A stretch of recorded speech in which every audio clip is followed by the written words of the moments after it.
Udokotela ke namhla ukhuluma ngento abantu abaningi bayazibuza ngayo ukuthi it's a real thing iyasebenza. Sizwile abanye bakhomenta bathi inyoka ayisebenzi.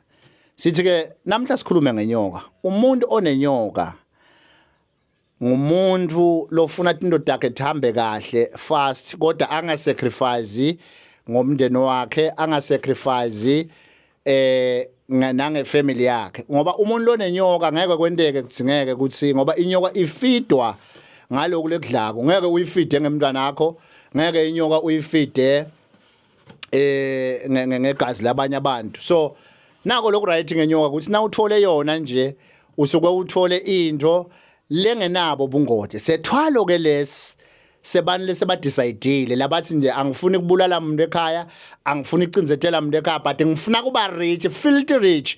Ngifuna kuba sure ukuthi la ekhaya ngiba ibillionaire. Na ufika ke kudokotela ufika uyayithatha inyoka akunikete dokotela, baphile bonke emndenini wakini kude namunye lo tamgcwaba, baphile bonke kufamily yakini kude namunye lo tawehlela sehlakalo. Koja wena utabu unemali ngoba utabu ukhulumisa lo mntwana umnikete ama direction akwakhele imali. Inyoka yala ekhaya ke idla ubisi. Bayazibuza kabaningi ukuthi hawu kanjani le nyoka le ayifani nezinye inyoka kuyona inyoka yamahlathi le.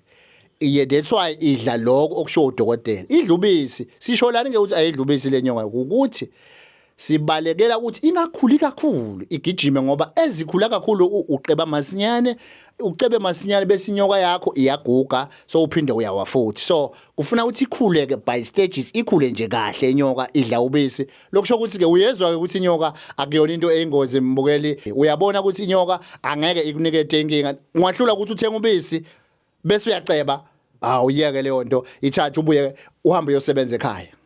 Ngiyabonga kakhulu. Udokotela uyatholakala eHibhadini 0606 39 4357.